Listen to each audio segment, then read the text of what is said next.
Timna, Chapter 8. Mehetabel rushed into the living quarters. Her round face was red and full of anxiety. She is not in the sleeping rooms, not in the upper storerooms, or those in the middle deck. I called and called her name. Abihail looked at her daughter-in-law gravely. I, too, have not been able to find her. She is not in the waste rooms on this level. Perhaps she took ill and is in one of the waste rooms below us. Zeruiah has gone to look. Come, sit down, Mehetabel, and catch your breath. As she spoke, Zeruiah hurried in and shook her head. I did not find her in any of the waste rooms.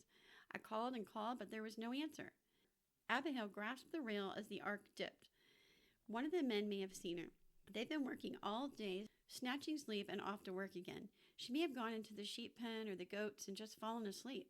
Well, she did look tired, Mehetabel said. She didn't sleep well last night, and I was still sleeping when she left the room early this morning. But she's been gone all day, Zeruiah said, and that isn't like Timna at all. When the men returned for the evening meal, none had seen Timna. She can't be far, Shem said.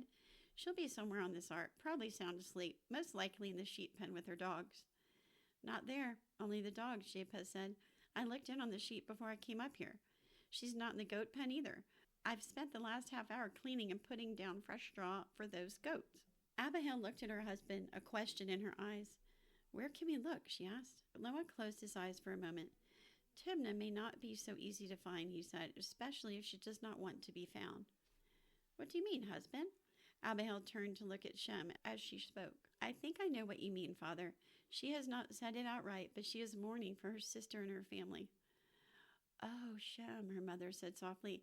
I should have seen, understood what she was going through.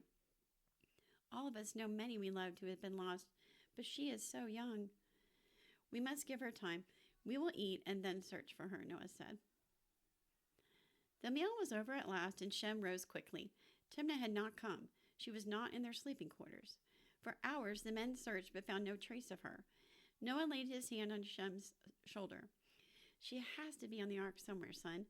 I believe your mother is right that she is sleeping too deeply to hear us call. She is probably under a haystack in one of the small animals' rooms.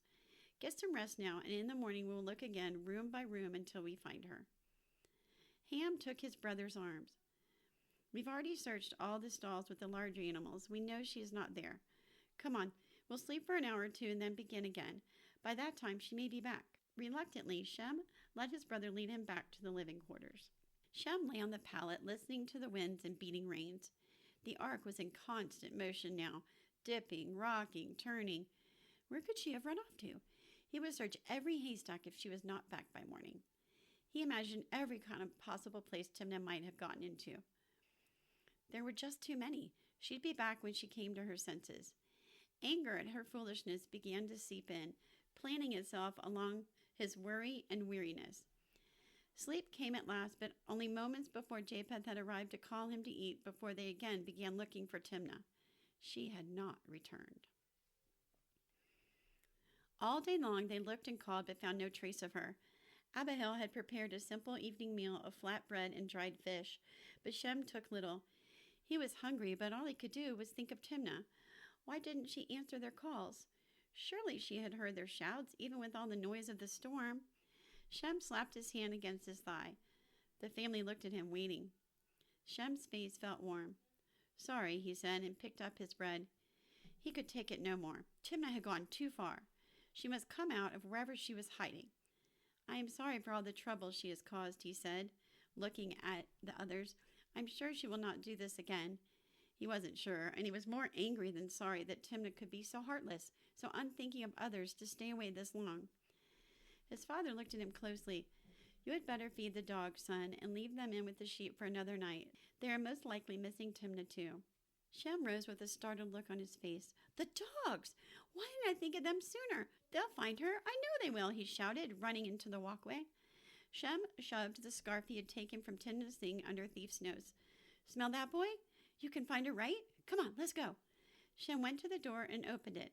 Thief and Mangy followed him obediently. Holding the scarf close to the dogs for a moment, Shem gave them time to sniff it again. What now, he wondered. Find Timna. Find your mistress. Go on, find her. Shem pushed the dogs into motion, urging them forward on the walkway. Tails wagging, the dogs began to run lightly, sniffing, slipping, and sliding as they went. Thief knew from the smell of the scarf that it was Timna's, but where was she? What sort of game could this be? The overpowering scent pouring into the walkway from room after room of animals quickly did away with any scent from the scarf. Still, Thief kept on going. Mage at his side was surely as puzzled, but the young man behind them followed as if he knew they were going straight to Timna. They were close to the walkway leading below when Thief's keen ears heard it. In all the thundering noise of the racing storm, a thin human cry. Shem seemed to have heard nothing. "Keep sniffing, boy," he urged Thief. With a yelp, Thief headed toward the deck below.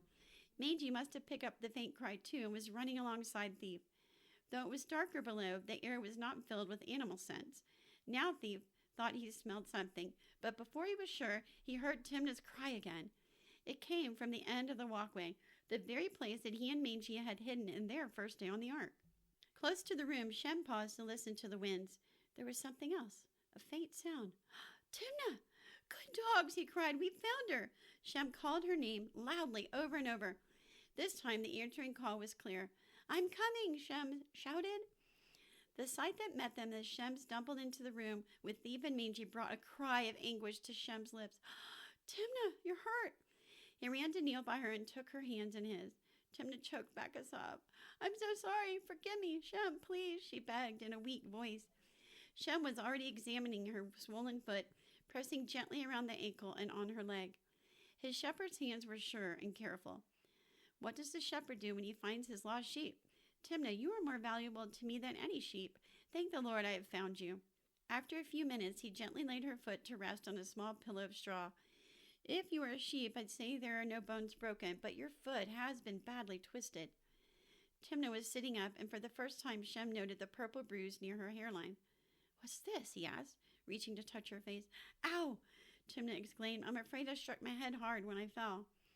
Shem parted her hair to look and drew a deep breath at the sight of the large bump on her head. "That is a bad lump. But there's no wound. Do you hurt anywhere else?" he asked anxiously. "No, except I'm so thirsty I could drink a jug full of water." "Let me get you out of here," Shem said. "But before I can move you, we'll have to do something for that foot." Timna's headscarf was still lying where she had dropped it earlier. Shem picked it up. "I could use this and the scarf I used with the dogs, but I will need something stiff to brace your foot." Seeing her sandal on the other foot, he removed it. "Your sandals will work, but where's your other one?" He looked at the straw around his feet and next to Timna, and then followed Timna's outstretched hand pointing to the wall railing. The sandal was stuck between the wall and the rail. Shem shook his head and hid a grin. "How on earth did you manage to strike your head, catch your sandal, and twist your foot all at the same time?" With a chuckle, he retrieved the sandal from the railing, straightened it as well as he could, and stooped to bind her foot. "This would be best done with stout sticks, but the sandals will have to do," he said. Timna bit her lip to keep from crying out when Shem lifted her into his arms. She was safe. Even the dogs were glad, leaping and licking her hands as Shem carried her to the door into the walkway. "Had the dogs helped Shem to find me?" she wondered as she nestled close to Shem's chest. Timna was quickly surrounded by loving hands and voices as Shem placed her on a pallet where the warmth of the cooking fire reached her. Her mother-in-law brought water mixed with a little wine and helped her drink it. "Now," Abigail commanded, "not one question from any of you until this child is fully rested and recovered. And from the looks of that foot, it will be some time before you are up again." It was days before Timna could use the walking stick Japheth carved for her. He had fashioned it with a cross piece along the top that fit nicely under her arm to support her as she hobbled around. Most of the time, Timna sat to do the work of sewing or sorting or spinning the wool piled onto her lap. She had told no one about her dream, not even Shem. The waters continued to pour down and rise up outside the ark. The wind still shrieked, and the ark rocked deeply night and day, though if there was still such a thing as day, no one knew. Only the dim light of the oil lamps kept the ark from total darkness. Timna lost count of how long it had been since the flood began. Zeruiah handed Timna a bowl of lentils to sort. "Lentils and lentils, more lentils," Zeruiah said. Her face was pale except for the dark shadows circling her eyes. She sat down next to Timna. "It isn't the lentils I mind, really," she said in a low voice, turning to Timna.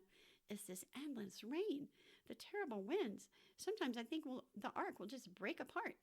How I wish it would just stop for just a little while." It will stop, Timna said. Father Noah has told us it must rain for 40 days and nights before the end. But I know how you feel, Zorua.